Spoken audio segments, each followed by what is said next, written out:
Le thème de cette conférence s'intitule « Renouer le dialogue ». Je pense que ça parle à beaucoup de monde, vu le public, surtout que ce débat va être animé par deux personnalités que vous connaissez tous, Marie-Josée Ali et Emmanuel de Rênal. Alors même s'ils sont très connus, je vais quand même brièvement dresser leur portrait à tous les deux.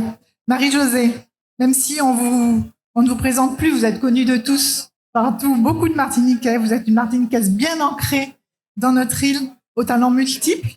On vous a connu comme journaliste engagé dans les plus hautes fonctions d'une chaîne de télévision, un groupe de télévision. Vous consacrez aussi aujourd'hui à deux de vos passions, la musique, vous composez, vous jouez du piano, vous chantez, et l'écriture, puisqu'aujourd'hui vous êtes à votre 7e ouvrage. On vous connaît, votre personnalité libre, éclectique, frondeuse, n'ayant peur de rien. On en parlera tout à l'heure. Emmanuel, on vous connaît aussi comme publicitaire, chef d'entreprise. Vous êtes aussi un acteur engagé dans la société civile. Vous affirmez votre position d'ouverture et de dialogue. Vous êtes aussi auteur de 10 ouvrages. Vous ne chômez pas quand vous écrivez. Alors, je dirais que vous êtes tous les deux investis dans une mission, dans la mission autour du dialogue. Et la thématique qui nous rassemble aujourd'hui vous ressemble évidemment. Et je pense que c'est pour ça que le public est venu vous écouter sur la nécessité du dialogue. Marie-Josée, vous avez écrit un ouvrage qui s'appelle Palais Poutangue. Emmanuel, vous avez écrit 2 ouvrages sur la notion du dialogue. Chronique d'un dialogue difficile, sur la même thématique que Palais Poutangue, et puis un 2e ouvrage sur dialogue improbable. Avant de commencer, on parle de renouer le dialogue. Pourquoi pas nouer le dialogue? Est-ce que ça veut dire que ce dialogue existait et qu'il n'existe plus, qu'il faut le renouer? Et on est bien d'accord qu'on va se positionner tout de suite dans le sujet qui nous intéresse, c'est-à-dire la société martiniquaise. On ne parle pas du dialogue en général. Peut-être qu'on en parlera à la fin sur d'autres thématiques nécessaires au dialogue, mais on va traiter le sujet qui nous réunit là en Martinique et qui a défrayé la chronique lors de vos 2 ouvrages, l'un et l'autre. Pourquoi on parle de renouer le dialogue? Est-ce que ce dialogue a existé, n'existe plus aujourd'hui? Je ne suis pas d'accord avec cette terminologie. Renouer le dialogue, ça veut dire qu'il aurait existé. Bien sûr qu'on s'est parlé entre communautés, puisqu'il s'agit des descendants, on va être crus, descendants d'esclaves, descendants d'esclavagistes. C'est ce qui compose la société martiniquaise dans sa majorité. En tout cas, c'est ce qui a imprégné la société martiniquaise à tel point que ceux qui sont arrivés bien après l'abolition de l'esclavage, que ce soit d'Inde ou du Vietnam ou de Chine, ils sont un peu imprégnés de cette notion de dominant-dominé dans cette société de la Martinique. Bien sûr qu'on se parle. Les réunions syndicales, je regarde BH qui vit ça tous les jours. Les réunions syndicales, c'est pas de ce dialogue-là qu'on parle. On parle de l'essentiel. On parle de dire les vraies choses. Moi, ce qui m'a frappé, et c'est pour ça que je voulais faire cette opération Palais Poutangue dont on va sûrement parler. Ce qui m'a frappé, c'est qu'en 170 ans, l'abolition de l'esclavage, c'est 1848, je crois que ça fait 170 ans à peu près. En 170 ans, on n'a jamais parlé vraiment. C'est-à-dire qu'on ne s'est jamais mis face à face pour se parler, zier dans zier. C'était compliqué. Je ne dis pas qu'il y a qu'à Faucon. C'était sûrement très compliqué, mais on a accumulé des strates de contrariété, de crispation, de haine, de méconnaissance des uns des autres, ces strates ne font qu'alourdir le schéma dans lequel on peut éventuellement tracer un chemin vers l'avenir. Donc, mon propos, c'était de dire, nouons le dialogue, le vrai. Allons arrêter de mettre la poussière sous le tapis. Allons arrêter d'être dans une société qui est totalement hypocrite, c'est-à-dire qui dit d'un côté, on parle Wabechea, et qui de l'autre accepte plein de choses, qui dit d'un côté, moi, je suis très ami avec plein de nègres, plein de gens qui viennent de la Chine, et puis qui d'un autre côté dit, non, il y a trop de macaques dans la cour. J'exagère, volontairement. J'exagère, mais nous venons de ça. Nous venons de cette idée que nous avons les uns des autres. Et je me dis que, sincèrement, je refuse la fatalité de la haine. Je refuse la fatalité de la haine. Ce n'est pas possible. L'intelligence, la nôtre, justement, c'est de dépasser tout ça. Nous sommes un peuple absolument génial et merveilleux parce que nous avons survécu. Et je parle aussi bien du côté des chaînes que du côté du fouet. Nous avons survécu à la traite. Nous avons survécu à l'esclavage sur les plantations. Mais attention, hein, quand je dis ça, ça veut dire que je ne sais pas ce que c'est que d'être du côté du fouet, mais être un gardien de prison toute sa vie, moi je ne sais pas, sur des générations. Enfin bon, j'envie pas la position psychologique d'un béquet et d'un descendant de colon. Donc après ça, on a vécu la disparition de la capitale, c'est-à-dire l'espace dans lequel toute la Martinique se déjouait, était la reine de la Caraïbe. Toutes les intelligences économiques, culturelles, psychologiques ont été détruites d'un coup d'un seul. Et qu'est-ce qu'on fait? Eh ben, on a survécu à tout ça. On est un peuple, on a une langue, on a des enjeux communs, on a un amour pour la Martinique. Ça, c'est sûr que cet amour est là, même si parfois il s'exprime mal, mais cet amour, il est là. On a donné au monde des écrivains dont la pensée fait le tour du monde. On a donné au monde des musiques qui font le tour du monde. Nous sommes une île de 80 km sur 30. Je parle de la Martinique, je ne parle pas de la Guadeloupe et tout ça. Je me dis, comment on peut avoir un bagage aussi puissant, tomber dans le schéma imbécile de la haine mortifère et décider de désigner une communauté, d'ailleurs on va en parler, c'est la seule qui existe. Pourtant nous venons de tous les coins du monde. Pourquoi il n'y a qu'une communauté béquée? J'espère qu'il n'y a qu'une communauté il y a une communauté béquée. Pourquoi est-ce qu'elle existe? Mais on ne peut pas devenir médiocre parce que le poids de notre histoire pèse plus lourd que notre volonté d'avancer et d'aimer ce pays. Alors Emmanuel, je reviens sur la question de départ. Renouer le dialogue ou nouer le dialogue? Alors, le débat s'inscrit entre descendants d'une histoire de l'esclavage. Alors, je ne suis pas encore, à ce stade, je ne dis pas d'esclavisé ou d'esclavagiste. On descend d'une histoire de l'esclavage. Ça, c'est le premier point. Le deuxième point, il faut distinguer ce qui relève du dialogue entre les personnes et du dialogue collectif. Moi, je suis un petit peu plus pondéré que Marie-Jo parce que je considère qu'en Martinique, le dialogue entre les personnes est de grande qualité. On cesse parler entre individus. Le dialogue interpersonnel est de qualité. Et heureusement, sinon, bien évidemment, ce pays serait invivable si ce dialogue n'existait pas dans ses qualités individuelles. Là où il est compliqué, c'est quand il prend une dimension collective. Le dialogue collectif est difficile, parfois même impossible. Pourquoi ? D'abord parce que nous sommes une société racialisée, c'est une réalité, il faut le dire.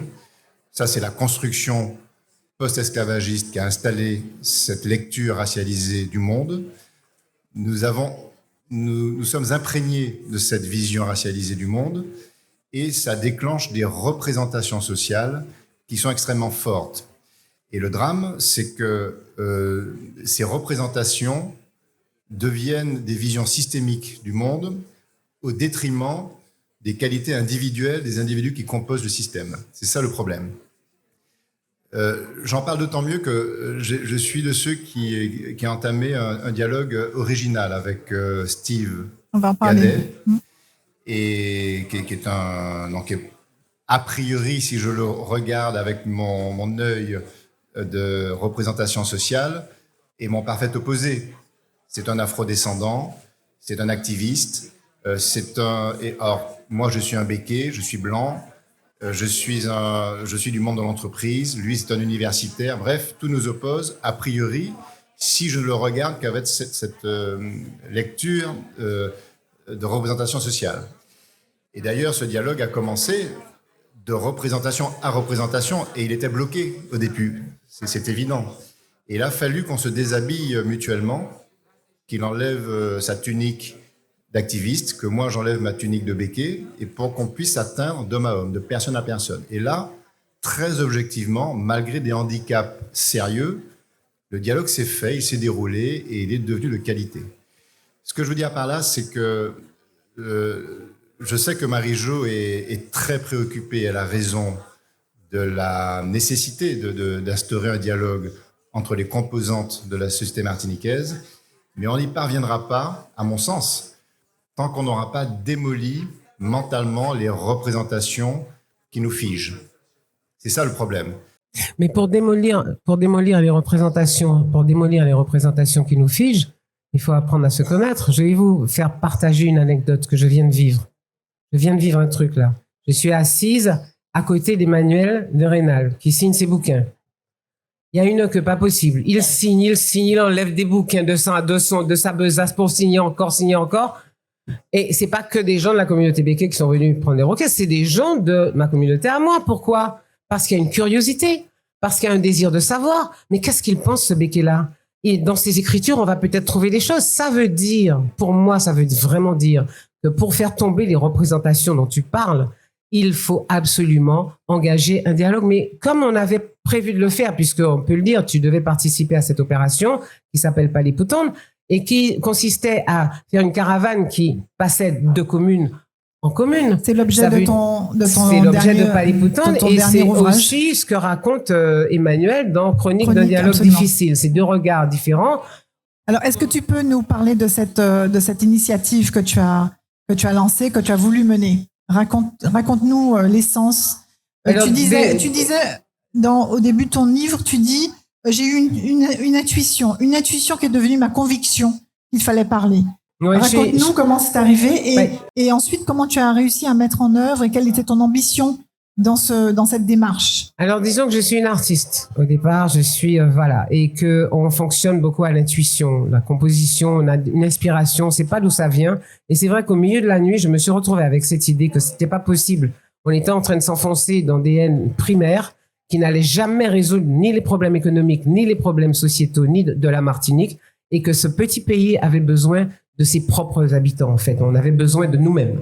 Et qu'il était temps, parce que le monde, c'est un grand chaos, c'est pas la peine de compter. On a eu l'habitude de dire, c'est la faute à l'Europe, c'est la faute à Paris, c'est la faute. Non, ça va être notre faute. Donc, il faut qu'on s'organise. Donc, je me suis réveillée dans la nuit en me disant, mais oui, mais c'est bien sûr. Faisons une caravane avec des images qui sont fortes, avec des images de traite, avec des images de plantation, des images qui sont des extraits de films, avec des images aussi de réconciliation, de paroles partagées, comme ça s'est passé en Afrique du Sud, comme ça s'est passé en Nouvelle-Calédonie. Faisons une caravane où on va donner la possibilité aux gens de parler et de s'entreparler et de se poser des vraies questions. C'est pas dire « Eh, monsieur Bétier, ça ou machin », c'est pas dire « Mon vieux, comment tu vas ?» C'est pas ça. C'est dire « Pourquoi ?» Pourquoi, au sortir de la plantation, il s'est passé ça? Pourquoi on n'a pas fait ça? Pourquoi vous n'avez pas? Qu'est-ce que vous nous reprochez? Et de part et d'autre.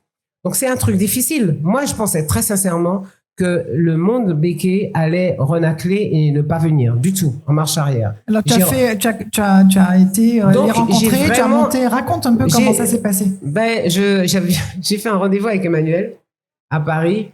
Où on est dans une zone neutre et voilà, je lui ai expliqué la démarche qui était un peu la sienne, et donc on s'est dit bon voilà, il me dit moi je ne peux pas représenter le monde béquet, mais en même temps il porte sur ses épaules le poids d'une histoire qu'il devra expliquer ou non.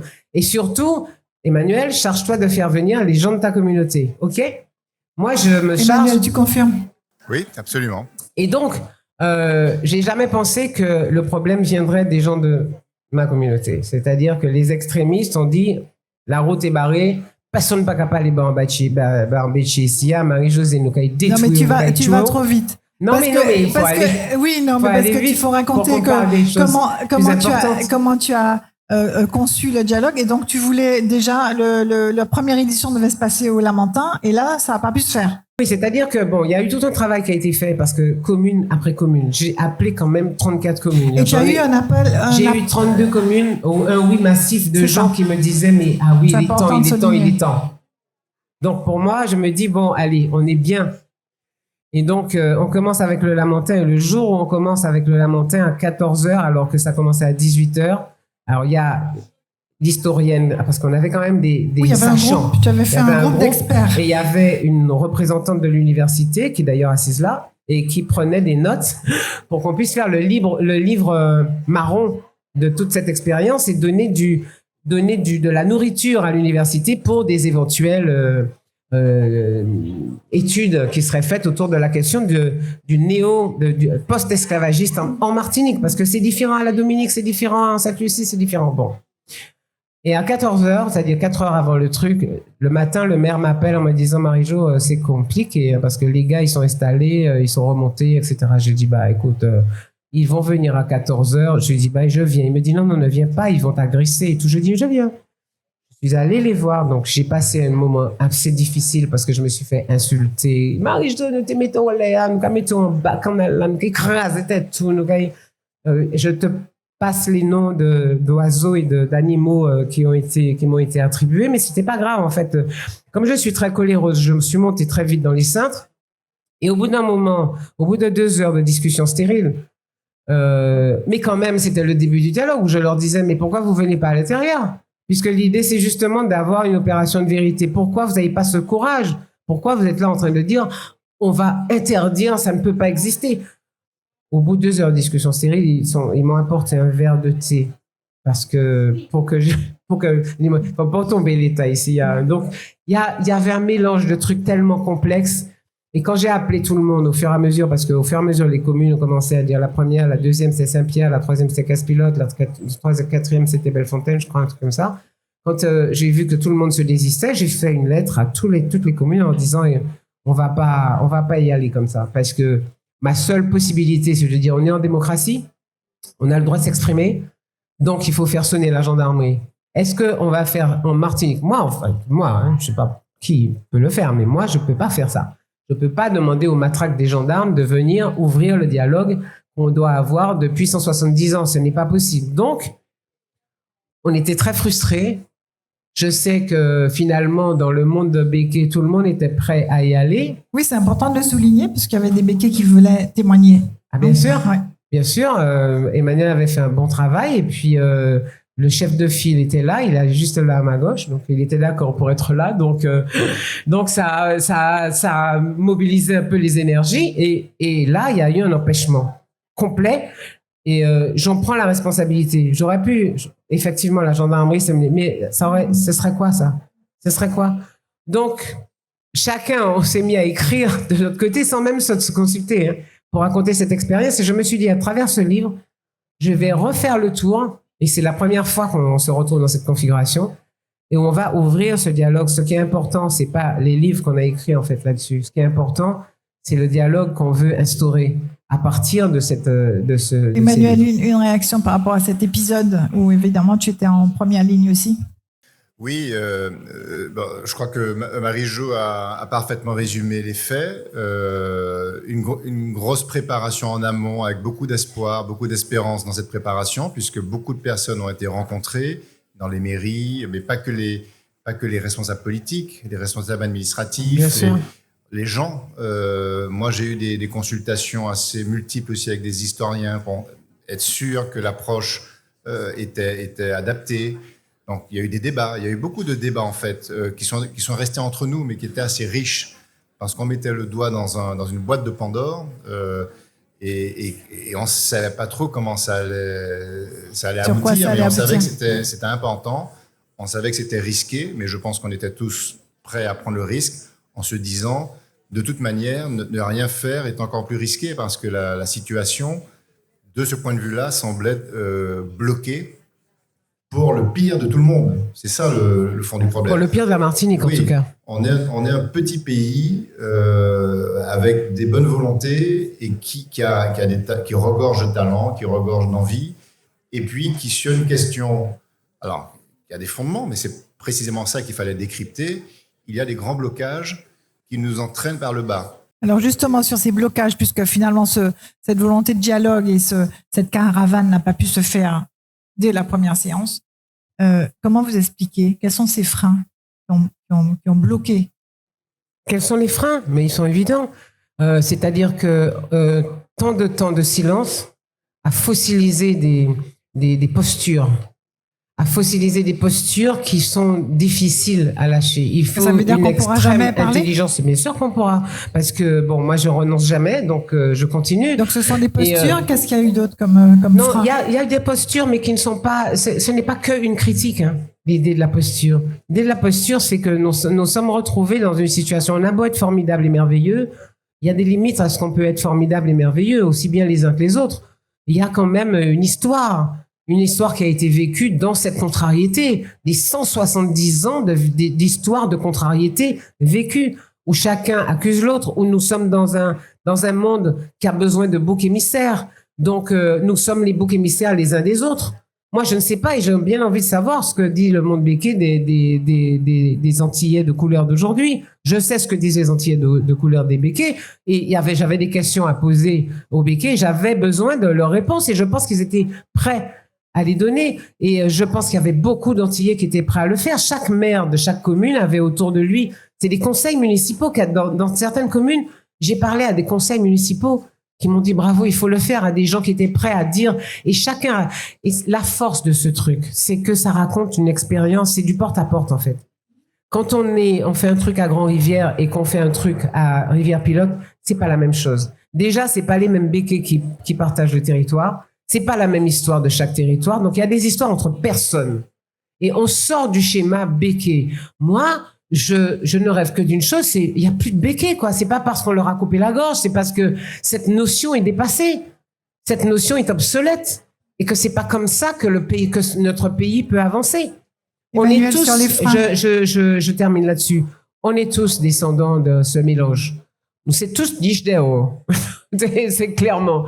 Donc, il y a un moment où il n'est pas question de prendre un papier et puis de dire on va légaliser l'affaire. Il est question de constater les choses et de décider que ce mélange qui est à l'intérieur de nous, c'est un chaos debout et qu'il nous massacre. Ou alors, on en fait l'alchimie et ça fait une symphonie magistrale. Et ce pays devient le pays des merveilles. Moi, je rêve que ce soit le pays des merveilles. Je n'ai peur d'aucune utopie. Emmanuel, quels sont les freins qui ont pas permis ce dialogue? On est d'accord pour que je dise ce que je pense. Bon, je suis partiellement d'accord avec Marie-Jo, mais pas à 100%. Alors oui, tu as raison sur l'essentiel de ce que tu as dit, mais je me permets de donner mon point de vue sur un fait moi, qui m'a sauté aux yeux pendant cette affaire, c'est l'instrumentalisation du non-dialogue.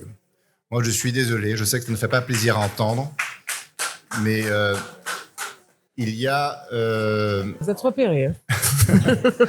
Il y a un vrai fonds de commerce politique qui se nourrit, qui se durcit, qui s'alimente, qui manœuvre pour que le dialogue n'existe pas. Mais moi, ça m'intéresse d'entendre ça parce que ça me dit en creux à quel point le dialogue est fort, à quel point le dialogue est important. S'il devient une menace, c'est qu'il est important. Et c'est pour ça que je suis un fervent défenseur du dialogue, parce qu'en face, je constate de manière maintenant assez évidente qu'il y a un réseau de pensée politique qui refuse que le dialogue s'installe, parce que dès lors qu'il s'installerait, ce serait l'abandon d'une pensée politique qui est une pensée séparatiste, disons les mots, qui s'abandonnerait. Et donc, il ne faut pas qu'il y ait de dialogue si on veut qu'une idéologie politique persiste et se développe. Donc moi, je pense il faut aussi voir les choses comme ça.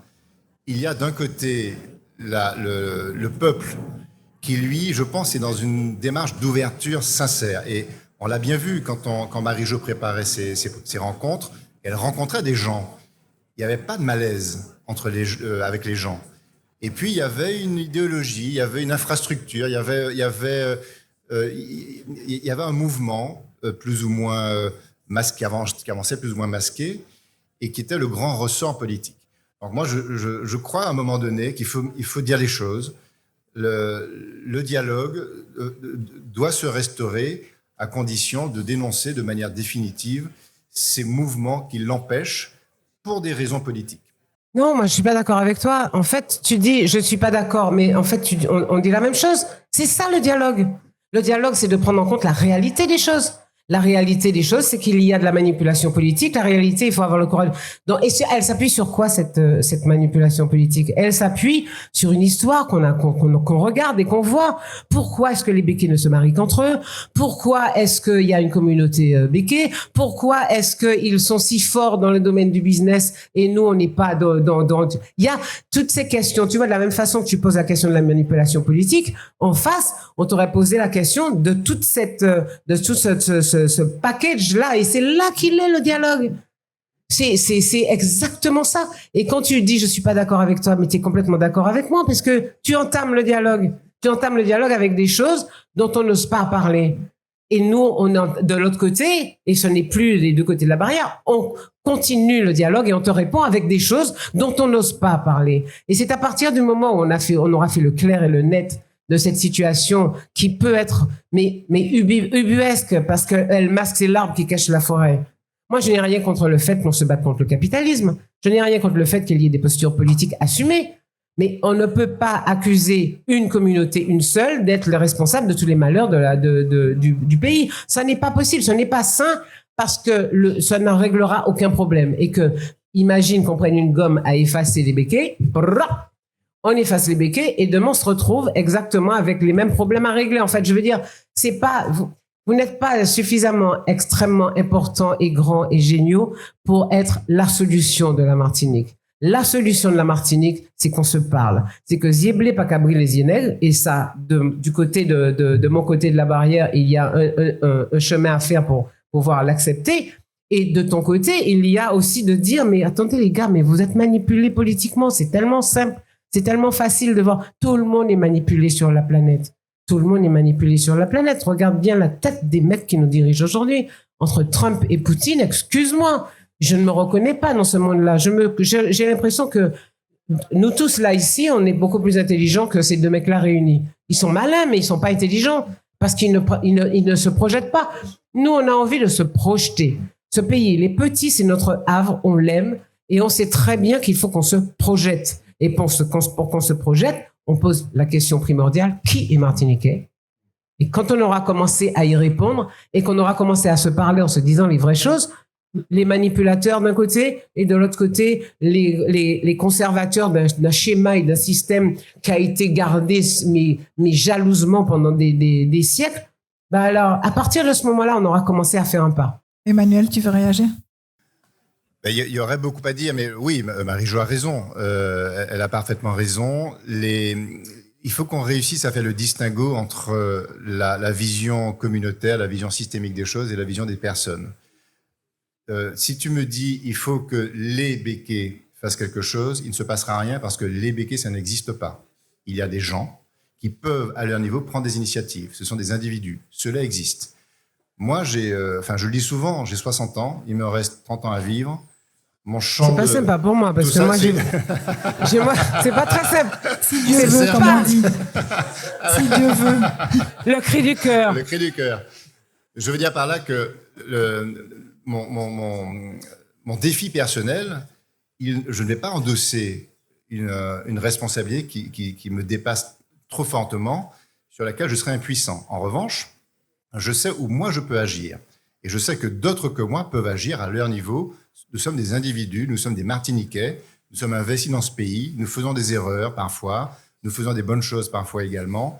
Donc, si constamment ce regard de représentation sociale me réduit à une communauté, vous me rendez impuissant à agir. C'est ça. Et quand j'ai écrit Ubuntu, c'est ce que j'ai voulu traduire.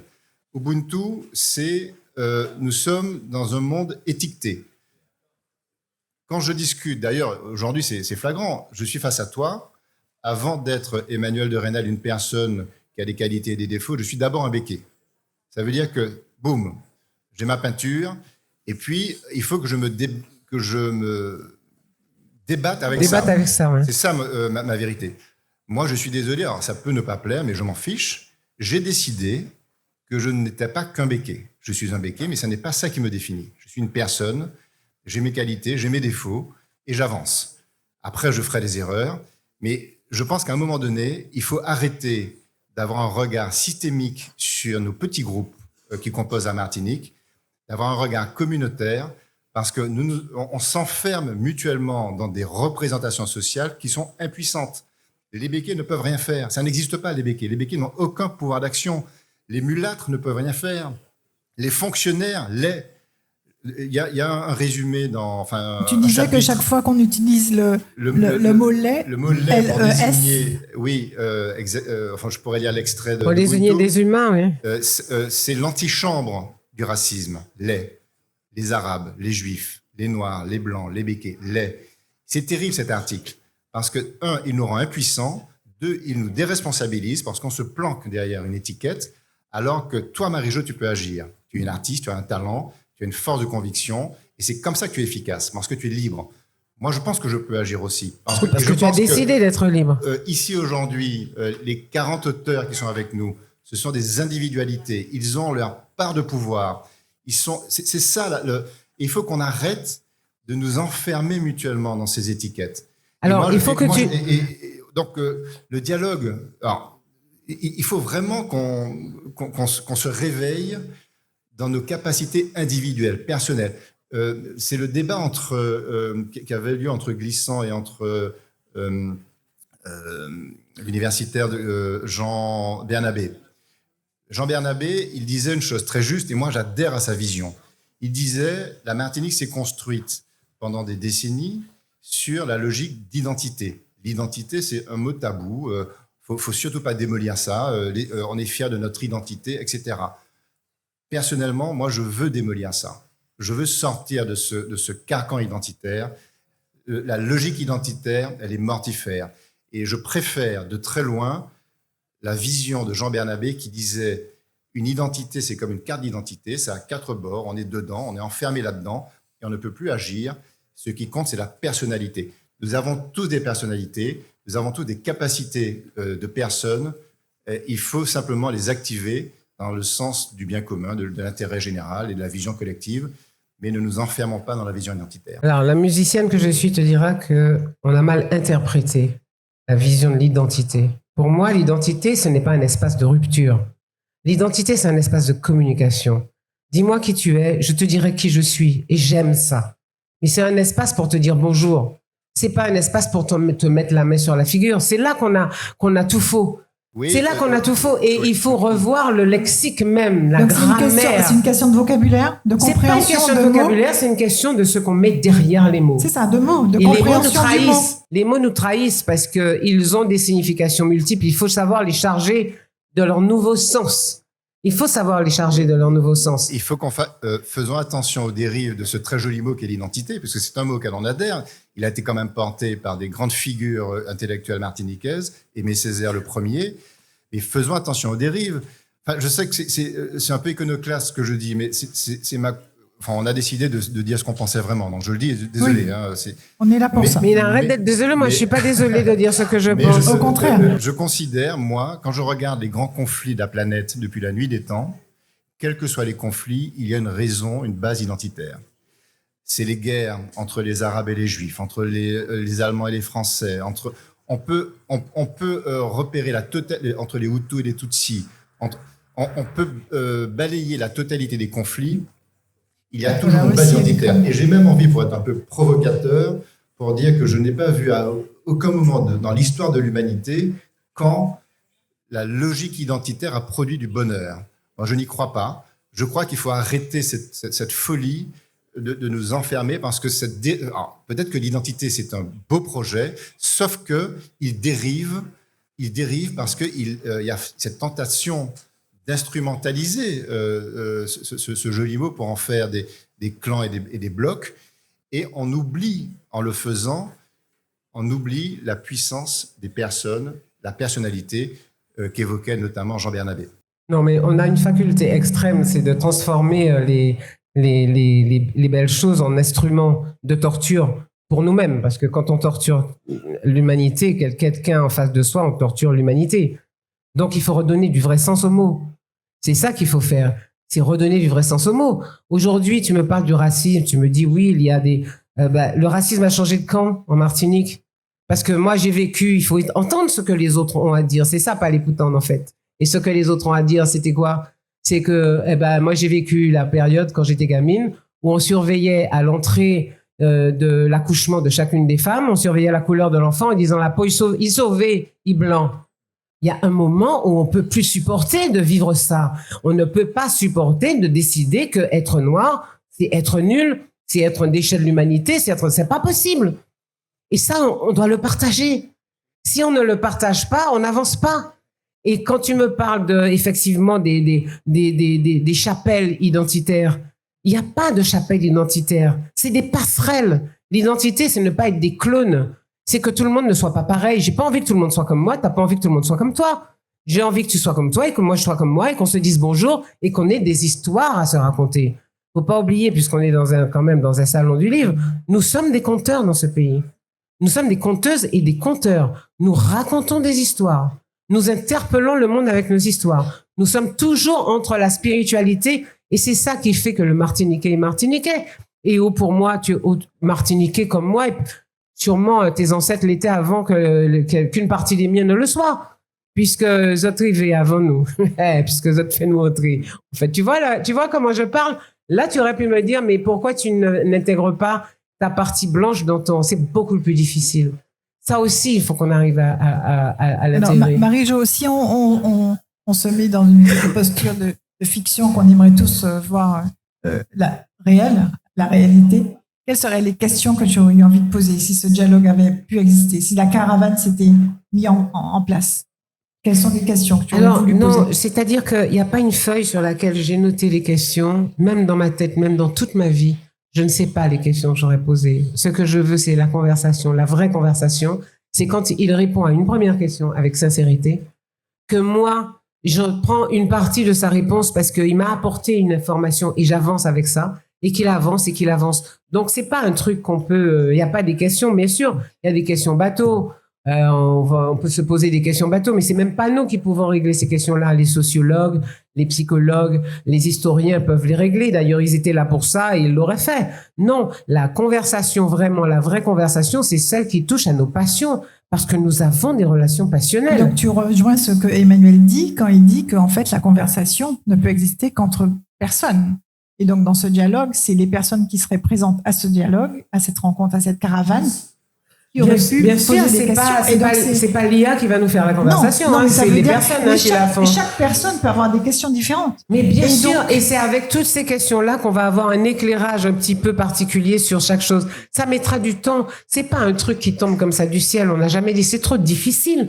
Nous sommes dans une complexité totale. Moi, j'ai pas peur d'affronter la complexité. Mais c'est d'autant plus complexe que la société est multiple, comme le disait Emmanuel, faite de personnes, de personnalités différentes, et que si cette conversation doit faire une rencontre entre plusieurs personnes, chaque fois c'est différent, Emmanuel. Oui, alors, ce ne sont que des choses justes qui sont dites jusqu'à présent. Pour aller un peu plus loin dans ce que dit Marie-Jo, et je partage son point de vue, d'abord il faut admettre que nous sommes dans une culture du silence, nous sommes dans une culture du non-dit. Et ça, c'est sans doute l'héritage de la manière dont l'abolition de l'esclavage s'est faite. On n'a pas eu l'épisode qui a eu lieu après la fin de l'apartheid en Afrique du Sud, au Rwanda, en Afrique du Sud, en Nouvelle-Calédonie. Avec les commissions vérité et réconciliation qui ont permis à chacun de s'exprimer. Il n'y a pas eu ce temps parce que c'était un autre temps, une autre époque. On a estimé à ce moment-là de l'histoire que la psychologie, les rapports humains n'avaient pas de temps à perdre. C'était ça. Et donc, on a tourné une page. C'était assez violent, en réalité. Et aujourd'hui, 200 ans après, on n'a pas digéré le truc. Et ça a fabriqué quelque chose. Et c'est là que le combat de Marie-Jo est tout à fait juste. C'est que notre société a ceci de singulier, c'est qu'on est dans une culture du non-dit. Donc, on avance en ne disant pas les choses. On avance en édulcorant les propos, on avance en se taisant, on avance en se mettant de côté. C'est ça la vérité. Donc cette culture du non-dit, elle est propre à la Martinique. Elle n'est pas aussi intense dans d'autres territoires. Et c'est ça qu'il faut casser. Et peut-être qu'en effet, libérer la parole, c'est-à-dire permettre à chacun de s'exprimer très librement, des points de vue qui ne sont pas forcément agréables à entendre, mais qui sont respectables parce que chaque point de vue appartient à une personne. C'était ça le projet de Marie-Jo. Et c'est peut-être C'est refaire le chemin, en fait. C'est refaire le chemin. C'est refaire le chemin. Mais ne pas attendre. Et c'est là le piège dans lequel il ne faut pas tomber. C'est dire, vous avez le droit de parler. Vous avez le droit de vous exprimer. Vous avez le droit de dire des bêtises. Et vous ne serez pas Vous jugé. avez le droit de vous tromper. Voilà, c'est ça. Vous avez le droit d'être injuste. Ouais. On va en parler au fur et à mesure. C'est au fur et à mesure. C'est en marchant qu'on apprend. C'est ça. Voilà, exactement. C'était ça. Donc ça, le propos est juste. Et c'est pour ça qu'il faut faire attention. Et la manière, comment le faire alors? Et il faut faire attention qu'il n'y ait pas une idéologie qui vienne par-dessus pour précisément mettre de l'idéologie dans le risque du dialogue. C'est ça il faut se sentir assez fort pour se dire, mais cette idéologie-là n'est pas à la hauteur de ce que nous désirons. Aucune idéologie n'est à la hauteur de ce que nous voulons pour la Martinique. Et par conséquent, on est assez fort pour que le projet avance et que les idéologies, elles existeront toujours, mais qu'elles ne soient pas dominantes, c'est qu'elles ne parlent pas plus fort que le désir et l'amour qu'on a pour ce pays-là. Voilà, c'est tout. Oui, mais ce qui t'a bloqué avec le Palais Poutande, c'était l'idéologie. Oui. Qui a instrumentalisé 10 personnes. Ça m'a permis. Qui étaient les bras armés d'une pensée radicale, mais qui étaient les bras armés d'une pensée politique. Ça m'a permis de faire une réflexion. D'ailleurs, je ne suis pas tendre dans le bouquin, non pas contre eux, parce que ça correspondait pour moi. Eux, ils correspondaient à une douleur terrible. Ils étaient dans une souffrance. Ils étaient en train de crier le Covid le matin. Enfin, ils étaient dans un train. Mais moi, j'ai dit, mais attendez, voilà, on est en Martinique, c'est quoi? Les opposants, tu parles des opposants. Je parlais des opposants. Maintenant, je parle de tous les autres Martiniquais. Je parle de la responsabilité citoyenne. Je me dis, mais attendez, c'est pas Roland-Garros ici. On n'est pas là avec une majorité de gens qui font ça pour voir comment circule la balle. Non. Il faut intervenir, il faut dire ce qu'on pense. Oui. Il faut avoir du courage, il faut avoir de l'audace, il faut oser. On n'ose pas. Moi, j'ai vu ce qui se passe sur les chaînes de télé, j'ai vu ce qui se passe sur... Maintenant, il y a un parti pris du silence pour ne pas se faire d'ennemis avec ceux qui gueulent et ceux qui parlent plus fort. Je rassure tout le monde, la Martinique n'est pas la spécialiste de ça. C'est dans le monde entier que plus personne n'ose dire « tu es toujours le traître de quelqu'un ». Mais je m'en fous d'être le traître de qui que ce soit. Je ne trahis pas mon pays. Je veux qu'il soit construit avec des vérités, en regardant les choses dans les yeux. Alors, bon, c'est l'heure de la... Tu sais, dans la mazurka, il y a le moment de tendresse. Là, c'est mon moment de tendresse pour Emmanuel. Dans ma mazurka, à moi, j'ai trouvé que le courage de ce mec est extraordinaire. Bon. Ce mec, c'est Emmanuel. C'est Emmanuel. Il a, je sais pas moi, il s'est pris des lazis, des crachats, et puis il est raide marteau parce qu'il y croit, parce que, voilà, il y a son courage. D'ailleurs, j'ai écrit, je vais lire un petit, et puis il y a d'autres courages de l'autre côté de la barrière, puisqu'il y a encore une barrière à franchir. De l'autre côté de la barrière, il y a ce courage de dire, c'est pas possible. Il n'y a pas que des monstres autour de la question martiniquaise. On n'est pas que des monstres et on va pouvoir faire avancer les choses. On est minuscule, tout petit, mais qu'est-ce qu'on est beau, qu'est-ce qu'on est fort, qu'est-ce qu'on est intelligent, qu'est-ce qu'on est merveilleux. Moi, c'est ça que je pense, c'est ça que j'ai envie qu'on partage. Alors, en imaginant que la population, ou chaque individu de la population se réveille et se dise, voilà, je vais parler, je vais dire ce que je pense, comment ils font? Comment tout un chacun de la population, comment ça peut se passer? Déjà, la population, elle a beaucoup de bon sens, moi je trouve. La population, finalement, elle ne se trompe pas globalement dans ses pensées. Elle est relative.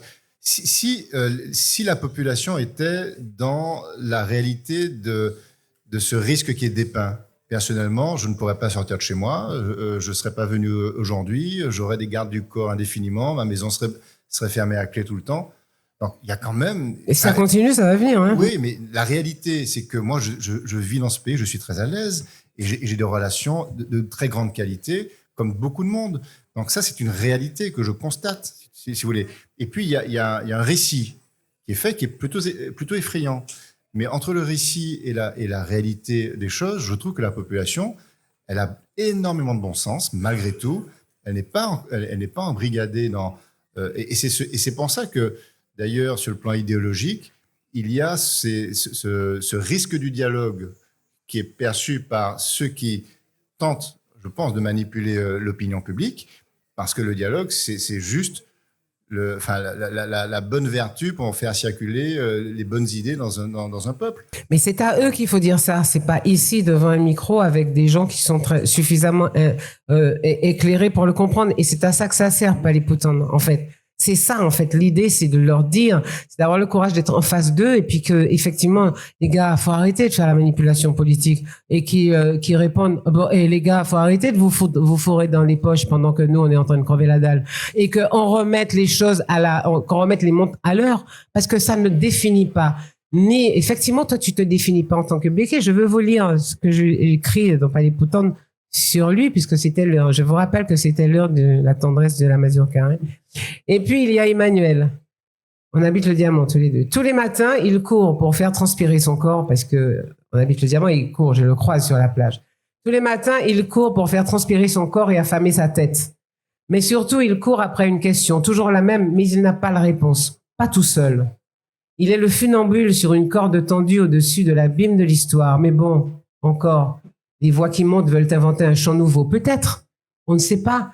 Mais on dira que pour l'instant, tout va. Pour l'instant. C'était ça. Et moi, je suis absolument persuadée qu'on ne peut pas faire l'économie d'un moment de vérité qui va être extrêmement douloureux pour chacun de nous. On va laisser des morceaux de peau. On va laisser un petit peu de nos égos. On va laisser un peu de... Mais pourquoi pas? Et puis après, je ne crois pas qu'il n'y a pas la volonté chez chacun de nous, de mettre tout ce qu'on peut mettre pour construire ensemble ce pays. Je ne dis pas reconstruire, c'est pas comme il a été construit, de le construire dans les conditions actuelles, dans le monde dans lequel on vit, avec une réalité, c'est que nous sommes tous les enfants et les parents les uns des autres et qu'il y a un moment où il faut arrêter de rester un groupe fermé, opaque et tout, qui a peur de son ombre. Et puis, il faut arrêter en face de désigner le bouc émissaire, c'est yo, parce que franchement, je trouve ça, mais vraiment crétin, en fait. Je trouve ça crétin. Je trouve que nous méritons mieux que ça. Oui, pardon. Non, une question qui rebondit sur ce que tu dis. Est-ce que justement, une des solutions se trouve pas dans le noyau familial, au niveau de l'éducation? Est-ce qu'aujourd'hui, les familles savent s'écouter, se parler, s'entendre pour mieux justement communiquer et communiquer une vision de la société qu'ils ont peut-être demain? C'est pas seulement en dehors de la famille ou dans la société tout court. Ça commence déjà par le noyau familial. Oui, mais tu as la vision d'une famille qui a le temps de se parler. Tu as la vision d'une famille. Tu n'as pas la vision de la famille où tu as une maman qui est toute seule avec ses enfants et qui est préoccupée d'une seule chose, c'est ce qu'elle va leur mettre dans leur assiette le lendemain. Je pense que oui, la famille, c'est important. Moi, je sais pas, j'ai essayé d'élever mes enfants dans ces idées-là. Je pense qu'on est suffisamment nombreux. Mais je crois que ce porte-à-porte qui permet... Moi, j'ai la réflexion d'un cousin qui est pêcheur et qui vient faire des petits travaux à la maison Diamant de temps en temps et qui m'a dit, ouais, Marie-Jo, en gros, il me disait, je vais pas venir dans une réunion où il y a Tous Créoles organise une conférence avec des gens parce que je vais pas me sentir à ma place. Moi, pas qu'elle sentit moins bien, mais je vais venir, c'est ma mairie. Je vais venir et puis je vais parler. Et puis c'est peut-être la première fois que je vais me retrouver assis à côté d'un béquet. C'était ça l'idée. Et ça reste ça l'idée, parce qu'avec ce livre, et j'espère qu'Emmanuel je sais qu'il est d'accord, et avec le sien qui raconte la même histoire avec un autre gars, tous les deux on va le faire, le Palipoutan. Oui, oui. Moi, non, aucun Quel est le rôle de la famille et de l'éducation dans cette histoire? C'est intéressant que tu poses la question sous cet angle-là, parce qu'il y a le dialogue, c'est une chose, mais la réalité, c'est que le dialogue irait bien mieux dans un territoire où il y aurait d'abord de l'activité pour tout le monde. Il faut aussi remettre les... Alors, c'est peut-être prosaïque de dire les choses, mais un pays où l'activité est insuffisante pour assurer un job à chacun, eh bien, ça plonge des familles, ça plonge des individus dans le désarroi et la désespérance. Donc, la dimension économique est importante. Et c'est pour cette raison d'ailleurs que, et là c'est le chef d'entreprise qui s'exprime, je vois qu'on a de belles représentantes parmi nous, il ne faut jamais taper sur l'entreprise. Aujourd'hui, taper sur l'entreprise, c'est enlever des chances à des milliers de Martiniquaises et de Martiniquais de s'épanouir dans la vraie vie. Et ça, c'est quand même un prérequis. Aujourd'hui, le terreau de nos malheurs est aussi celui du chômage, qui est quand même 2 fois plus important chez nous qu'ailleurs, et le terreau de la pauvreté, qui est 2 fois plus importante en taux que dans l'Hexagone. Et on peut prendre le problème par tous les bouts. La seule voie raisonnable, c'est de réactiver le tissu économique de ce petit territoire. Et chaque fois que je vois des mouvements, des pensées, des actions qui finalement, plutôt que d'encourager les chefs d'entreprise, les entrepreneurs, continuent de leur taper dessus, eh bien, je suis certain qu'ils créent du malheur autour d'eux. Ça, c'est un point. Alors, c'est très pragmatique, mais c'est assez fondamental. C'est national, hein. C'est national. C'est pas seulement Martinique, hein. Chez nous, c'est quand même. C'est même international. Oui, c'est très français, ça c'est vrai. C'est très français. Mais chez nous, c'est quand même très accéléré. Et puis, on a pu voir ce qui s'est passé, notamment en 2024. Moi, j'étais halluciné de voir à quel point on sacrifiait le monde économique, mais sans aucune vergogne. Et je n'ai pas entendu beaucoup, malheureusement, d'élus politiques dont c'est la charge de défendre ce socle-là, qui est un socle essentiel. Et puis enfin, la deuxième chose, c'est que oui, il faut agir pour mettre de l'activité dans ce pays, donc développer, intensifier, stimuler l'esprit d'entreprendre, encourager ceux qui entreprennent. Encourager l'attractivité aussi. Développer l'attractivité de ce territoire qui voit ses habitants s'en aller année après année. Et donc, bon, donc il y a énormément de travail à faire sur le plan macroéconomique. Et puis, il y a également ce que j'appelle la vision politique des choses. On a quand même des élus. Alors, je ne veux pas non plus taper sur les élus. Je sais que je me suis fait redresser des bretelles récemment pour avoir osé porter un jugement. Mais je suis quand même désolé. À un moment donné, il y a un collectif à jouer, il y a une vision à porter, il y a un cap à donner. Et ça, c'est le rôle de nos élus que de dessiner un cap et de nous stimuler pour qu'on y aille tous. La Réunion le fait très bien. La Réunion donne des caps très simples. Alors, je me souviens, il y a quelques années, le cap, c'était l'autonomie énergétique. C'est tout simple, mais n'empêche qu'avec une volonté politique très simple, très ciblée, eh bien, toutes les bonnes énergies se sont organisées pour suivre une vision pragmatique portée par le champ politique. Moi, je pense qu'il faut que nos élus comprennent qu'ils ont une responsabilité. Plutôt que d'instrumentaliser un fonds de commerce pour pouvoir fracturer, il faut qu'ils nous réunissent tous dans nos diversités pour nous emmener quelque part, nous proposer un cap. Et je suis certain que si ce cap est intelligemment donné et peut-être conçu d'ailleurs avec les forces économiques qui sont organisées, je pense au MEDEF, je pense à Contact Entreprise, je pense à d'autres organisations, eh bien, les acteurs économiques de ce pays vont se ranger dans le sens de l'intérêt général. C'est ça la vérité. Chacun ses utopies. Hein. Lui, oui, c'est vraiment... Le dialogue ne peut pas être positif dans un pays de désastre économique. Il faut être conscient de ça. Nous sommes dans un monde de désastre économique. Oui, mais nous avons des capacités. Je prends pas la défense de l'indéfendable. Mais ce que je veux dire, c'est quoi notre handicap? Un de nos handicaps, c'est qu'on désigne en bouc émissaire, comme si c'était la solution miraculeuse, un truc qui n'a rien à voir avec le schéma économique. Donc, on ne s'attaque pas au vrai problème, on passe juste à côté, comme on a toujours su faire avec beaucoup de panache. C'est la faute à l'Europe, c'est la faute à machin, c'est la faute à un truc. Moi, je dis que la responsabilité citoyenne, c'est d'être debout devant une pensée à partager. Et je pense que quand tu dis l'action, moi je suis pas chef d'entreprise, donc je ne sais pas ce que c'est. J'ai juste dirigé des gens qui étaient très syndiqués et qui me collaient une grève dès que j'élevais le ton parce que je suis une enfant du pays et qui pouvaient pas me mettre dans l'avion de retour si jamais j'étais pas satisfaisante. Donc ils ont été assez durs avec moi. Mais je crois qu'on est dans une situation où l'action, les actes, les faits. Et c'est ce qu'on fait là aujourd'hui, ce qui a été fait là aujourd'hui, ça fait partie des actions. Parce qu'il y a quelque chose qui s'est passé dans cet espace où les gens se sont rencontrés. Moi, j'ai découvert qu'il y avait tant de gens qui écrivaient en Martinique, je ne le savais pas.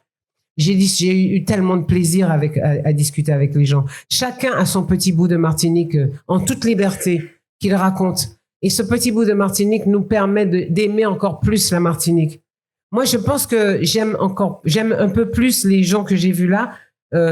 Après ces 2 jours-là, je les aime plus que je ne les aimais il y a 2 jours. Grâce à la littérature. Grâce à la littérature, j'aime Emmanuel un peu plus que je ne l'aimais il y a 2 jours. Et je l'aimais bien. C'est très pernicieux. C'est toi qui me ramène ce son. Non, mais je veux dire... C'est la rencontre, c'est le dialogue, la rencontre, c'est l'échange. le dialogue, et puis je pense la création artistique. Alors, je suis pas du tout, justement, lui, il est dans le schéma économique et tout. Je ne vais pas parler de choses dont je ne sais pas parler. Et je ne saurais pas le faire. J'ai pas les éléments, j'ai pas les chiffres, j'ai pas tout ça. Mais je sais qu'à partir du moment où on arrive à créer ensemble, à partir du moment où on arrive à raconter un pays ensemble, à partir du moment où on arrive à être curieux de la manière de... J'ai raconté comment il y a la queue pour lire ces bouquins. Pourquoi? Parce que la pensée, je suis désolée, elle existe hein, dans la tête des gens, la pensée béquée est encore opaque. Donc les gens viennent pour essayer de comprendre qui tu es à travers toi, qui cette communauté est. Bon. Ils viennent peut-être aussi pour découvrir les histoires magnifiques qu'il raconte dans ses ouvrages. Non, mais toi, tu es une vraie animatrice, toi. Mais non, mais j'ai lu tous ces bouquins. Non, mais moi, ce que je dis, c'est que j'adore, j'ai lu, donc j'aime beaucoup l'écriture et tout ça, mais en dehors de ça, les gens, ils viennent. Alors, il y a ceux qui viennent pour avoir le bouquin qu'ils vont mettre dans leur bibliothèque et puis qui vont jamais le lire. Et puis, il y a ceux qui viennent parce que je les sens, je le vois dans leur regard. Ils ont envie de lire. Ils ont envie de comprendre, ils ont envie de... Mais c'est ça le vrai truc. Il faut arriver à avoir des actions comme celle-là qui tournent autour de la création artistique, qui envoient un signe vers nos spiritualités à partager. Et puis, c'est extrêmement important, ces actions-là et puis la réalité. Ces actions-là vont forger la réalité. Ces actions-là vont donner quelque chose à la réalité. On ne peut pas décider que, allez, on ordonne que à partir de demain, voilà, on va faire ça va jamais marcher. Il faut que les gens soient convaincus. Il faut qu'ils aiment ce qu'ils sont en train de faire. Il faut qu'ils s'aiment. C'est tout à fait juste puisque 40 auteurs ici présents ont pu exposer leur ouvrage, exposer leur point de vue, exposer ce qu'ils pensent à travers leurs écrits. Donc ça montre bien que c'est la créativité et notamment ici, puisqu'on est sur un salon de la littérature, c'est par la littérature aussi qu'on peut faire avancer les choses. Parce qu'on s'exprime, parce qu'on donne à voir au plus grand nombre, à ceux qui veulent se donner la peine de lire, tout type d'ouvrage, tout type de pensée qu'on peut avancer. Et aussi, l'écriture est un moyen aussi d'exorciser aussi ce qu'on pense. C'est un moyen aussi pour chaque auteur de se libérer. Et là où on a quelque chose, un socle commun, je l'ai dit tout à l'heure, c'est que nous sommes des conteurs. Dans ce pays, nous sommes des conteurs. J'ai ouvert les différents beaux ouvrages que j'ai trouvés. Chaque fois, il y a une histoire qui sort. Il y a un jet qui part dans quelque chose à la fois ésotérique, à la fois le réel, à la fois et ça, c'est nous. Ça, c'est nous. Ça, c'est nous. C'est la Martinique. Et je trouve ça super qu'il y ait un salon qui soit consacré aux écrivains de ce pays-là, quitte à ce qu'on invite des écrivains d'extérieur, un écrivain, mais il faut garder cette dynamique de se retrouver non pas entre soi, mais de se retrouver pour donner une perspective au monde ensemble. C'est important. Alors, je rebondis tout à fait sur à la fois ce que tu dis et sur ce qu'Emmanuel disait au début de la discussion. Ce sont les initiatives d'individus. Et le salon a pu se faire parce qu'il y a des individus qui ont décidé que c'était important et qui ont donné leur approbation et le fait que ça puisse se faire. Oui, et pour prolonger ta pensée, vivre ensemble, c'est faire ensemble, souvent. Et ce salon, c'est du faire ensemble. Ça, c'est intéressant. Et je pense qu'il y a peut-être d'autres champs d'action où on peut peut-être agir collectivement, pas avec un point de départ d'initiative personnelle, mais embarquer des énergies individuelles. Mais ce sont des initiatives individuelles qui ont permis le salon, mais aussi collectives, puisqu'on a eu 40 auteurs qui sont venus. Et qui ont embarqué, et qui ont contribué et qui ont été positifs dans l'apport de la dynamique. Donc oui, c'est se faire ensemble. Moi, je trouve que ce salon est une bonne symbolique de faire ensemble. De ce dialogue dont on parle. Oui, absolument, parce qu'après tout, les 40 auteurs qui composent cette assemblée ont chacun des points de vue qui sont extrêmement divers. Y a pas et ils sont totalement libres de les exprimer, en fait. Libres, et c'est ça qui est important. C'est ça qui est formidable. Et je veux rappeler à ce stade du débat le slogan de Tous Créoles, faire de nos différences une œuvre collective. Est-ce que c'est peut-être ça l'ambition qu'on doit avoir pour la Martinique. C'est une très belle conclusion, mais avant de complètement conclure, j'aimerais donner la parole à la salle, puisque c'est quand même un débat qui est important. Oui, Raphaël. Oui. Raphaël Nicole, qui est un auteur qui expose sur le salon. Bonsoir à tout le monde. Alors, j'étais dans mon stand, le débat a commencé, mais je me suis dit que je ne pouvais pas me taire à partir du moment où mon œuvre s'appelle Duo d'être béquet, surtout avec Manzé Lumina Solitude. Je voudrais, si vous le permettez, lire l'introduction, l'avant-propos de l'ouvrage. Alors, les béquets, on les hait, on les méprise, on les insulte. Bref, on les accuse d'être les complices de l'Afrique et de la France pour maintenir la Guadeloupe et la Martinique sous perfusion économique permanente. À chaque gifle reçu, on serait tenté de dire qu'ils tendent l'autre joue. Est-ce pour ne pas jeter de l'huile sur le feu entretenu par ceux qui attendent la moindre occasion pour déclencher l'embrasement? Dans ce roman, l'auteur, c'est moi, enfile la peau de l'un d'eux pour imaginer comment ces descendants de colons pourraient réagir s'il ne s'imposait pas une telle retenue. Est-ce pour inciter un dialogue entre cette minorité blanche qualifiée de caste et une majorité à dominante noire très partagée sur le procès qui est fait au béquet? Un dialogue qui a toujours échoué et dont toute tentative braque les plus radicaux qui n'acceptera d'asseoir à la table de réconciliation qu'à des conditions drastiques. Mais ces derniers sont-ils prêts à signer un quelconque armistice qui les rendrait inaudibles et invisibles? Peut-on tourner la page sans eux pour s'attaquer à la barrière que les deux camps ont dressée entre eux et derrière laquelle il se voue une secrète fascination, sinon un irrésistible désir de se tendre la main? Et je voudrais terminer par les questions que je me suis posées, vous pouvez tenir s'il vous plaît, quand j'ai écrit cet ouvrage.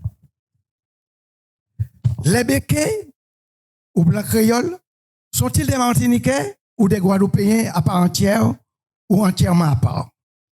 Sont-ils les fondateurs ou cofondateurs de la société antillaise? Ont-ils le droit de revendiquer la place de leurs ancêtres dans l'histoire des Antilles? Statue de Joséphine Dubarquet en Martinique, de l'Olive Duplessis Charles-Well en Guadeloupe. Qui serait le fondateur de la nation martiniquaise ou guadeloupéenne? Denabuc ou Aimé Césaire en Martinique? Louis Delgrès ou Charles Well en Guadeloupe? Vivent-ils en apartheid? Et si oui, ont-ils le droit de vivre comme ils l'entendent? Est-il normal de leur en vouloir? Qui rejette l'autre? Les béquets ou non béquets? La réconciliation est-elle possible, souhaitable? Leur aurait-on pardonné s'ils se mariaient avec les autres Martiniquais ou Guadeloupéens? Y a-t-il une pression de la part d'une puissante minorité béquée sur la majorité au point d'exclure du clan ou un ou une béquée qui se marierait avec eux ou une non béquée? Les plus puissants des béquets sont-ils les agents de l'exclusive qui maintiennent le système colonial aux Antilles? Devrait-on mettre tous les béquets dans le même sac, les petits, les moyens et les grands? Y a-t-il un apartheid au sein même de la communauté béquée? Instaurer un dialogue, qu'est-ce que j'ai choisi pour, comment dirais-je, exposer le problème? C'est d'instaurer un dialogue entre deux personnages symboliques de la société antillaise. Un descendant de béquet et une militante anticolonialiste qui se revendique de deux héroïnes de l'histoire antillaise. Lumina Sophie de la Martinique et Solitude, la mulâtresse de Guadeloupe. Instaurer une confrontation entre les deux protagonistes qui utilisent chacun leur âme. La génétique et sa beauté envoûtante par Lumina Sophie, l'adhésion au CRBK de son cousin Volo par le Vélé. Voilà mes motivations. Merci, Raphaël. Bon, alors, Vous voulez réagir? On a à peu près 1 an pour essayer de répondre. Ça, c'est Oui, c'est une c'est ça. année de réflexion. Mais c'était ça, en fait, le Palais Poutanne. C'était la possibilité d'avoir cette réflexion-là et d'aller au bout des choses. Et pour l'anecdote, j'étais assise entre Emmanuel, pendant tout le temps du salon, entre Emmanuel et Raphaël.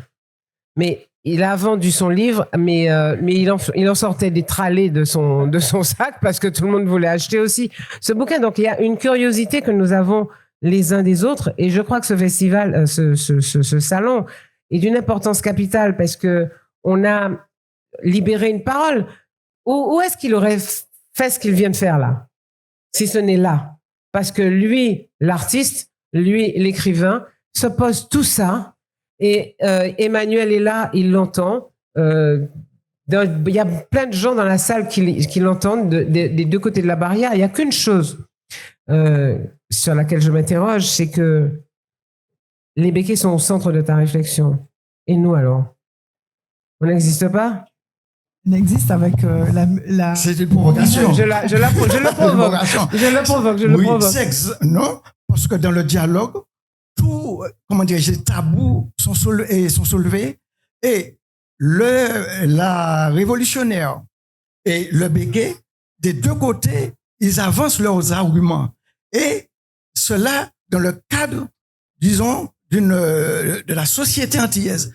Donc, en lisant, je vous invite à lire le livre et vous verrez que aucun aspect n'est négligé. Parce qu'à la sortie, c'est aller acheter son bouquin. Est-ce qu'il y a d'autres questions dans la salle? Oui, il y a Serge Tali.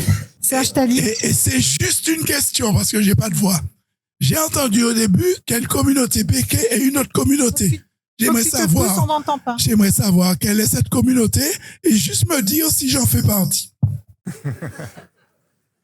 Non, mais si on peut me répondre à ça, c'est super ta question. J'ai dit que la seule communauté qui existe, dont on parle en tant que communauté, c'est la communauté béquet.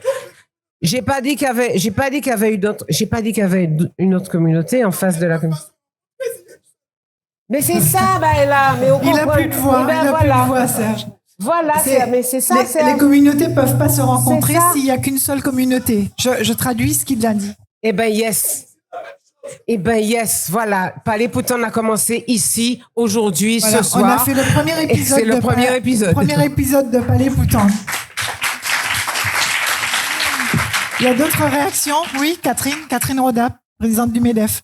Merci d'avoir organisé ce beau salon littéraire, mais également cette belle table ronde et cette belle discussion où vraiment j'ai apprécié vos échanges sans filtre. Vous avez posé la parole. C'est très courageux, respectivement. Je me pose la question suivante en vous écoutant.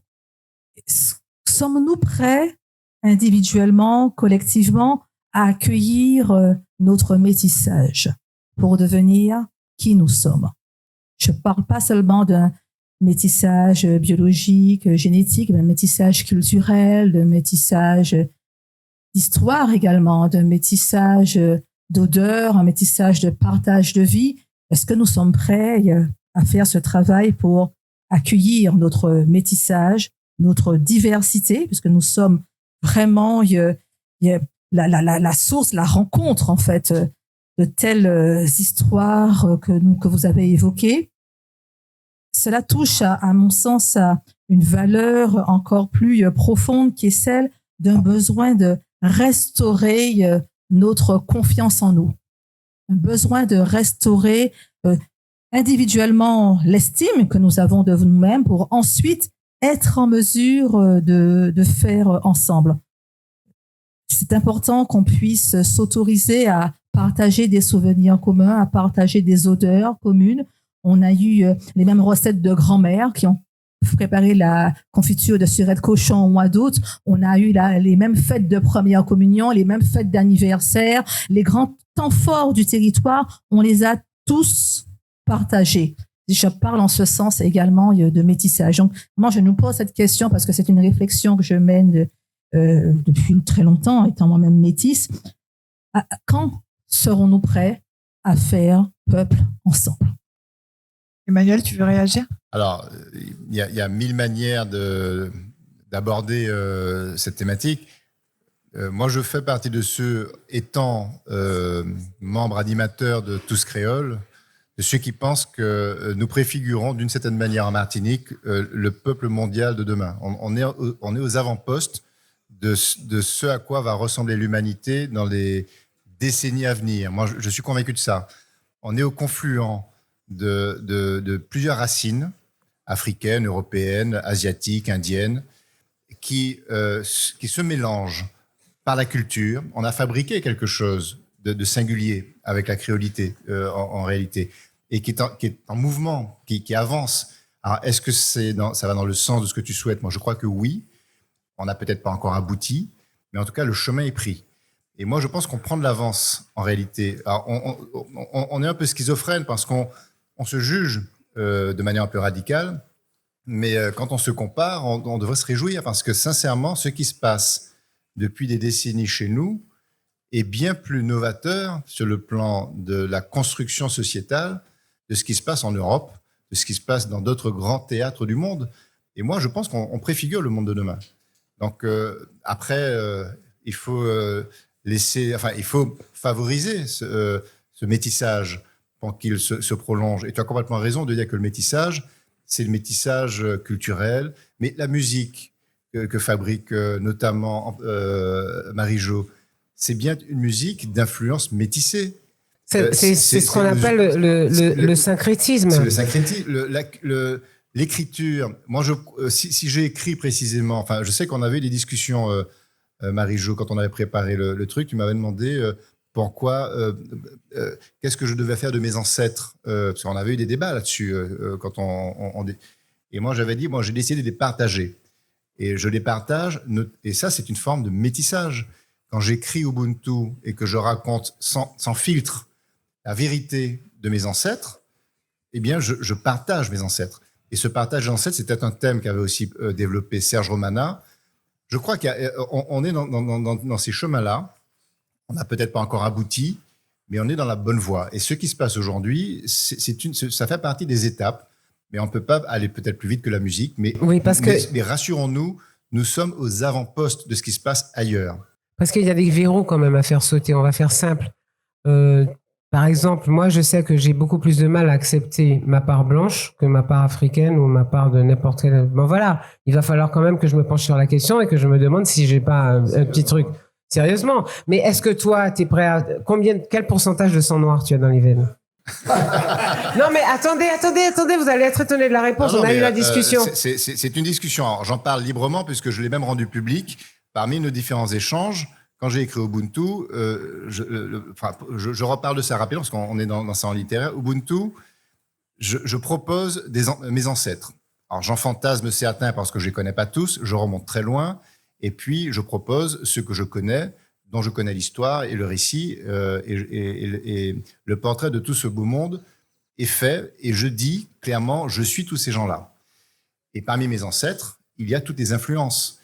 Alors bien évidemment, on a une lecture relativement fermée de ce que nous sommes quand on est prisonnier de nos représentations sociales. On ne peut pas imaginer qu'un béquet comme moi puisse avoir d'autre sang que le sang blanc, si je veux parler de manière un peu brute. Eh bien, pour en avoir le cœur net, j'ai fait mon test ADN. Et en fait, le résultat est sans équivoque. Et ça sera le même pour tout le monde. Je suis sûr que si Bernard Ayotte fait son test ADN, il aura la même surprise. Dis le pourcentage. T'as du mal, hein? Non, mais si ça vous intéresse de connaître... Alors, dans mon test ADN dit la chose suivante. L'essentiel, entre guillemets, de mon sang provient de ce qu'on appelle la zone ibérique, c'est-à-dire le milieu de la France et puis la péninsule espagnole. Donc, c'est d'origine Toulouse. Donc déjà, il y a pas mal d'Arabes qui sont passés par là. Il y a une partie dans les Balkans, il y a une partie dans le grand nord de l'Europe, et puis il y a une partie en Afrique. Il y a 10% en Afrique, une moitié qui est sur l'Afrique du Nord, donc la zone Tunisie, Maroc, Algérie, et une partie au Nigeria. Voilà. Donc moi, j'ai trouvé que et je le dis très librement parce qu'on ne peut pas... Mais tu le dis très librement aujourd'hui, oui. Emmanuel. Ah oui, avoue qu'il y a 40 ans ou 50 ans, oui, même vis-à-vis de ta communauté, tu n'aurais pas... Le test ADN n'existait pas. Non, mais je veux dire, ça n'aurait pas été possible. Marie, en fait, c'est ça. Marie, je le dis parce que parce que tu as choisi. Je le dis pas parce que nous. Oui, c'est ça. Voilà, c'est lui en tant qu'individu. C'est ma personne. C'est ta personne. Et moi, j'ai revendiqué cette liberté. Je ne parle pas au nom des autres. Je suis moi. Après, je suis désolé que si ça peut plaire ou ne pas plaire, mais je m'en fiche. C'est mon histoire, c'est ma personne et c'est ma liberté.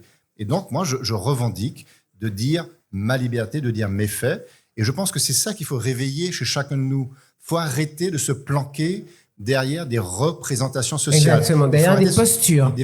Il faut qu'on soit libre de s'affirmer pour ce que l'on est, sans aucun complexe. C'est ça la solution de sortie, parce que nous sommes des Martiniquais, dans leur individualité, faire de nos différences une œuvre collective. Alors, à la question de savoir, pour conclure, qui est Martiniquais, eh nous le sommes tous. Nous sommes tous Martiniquais.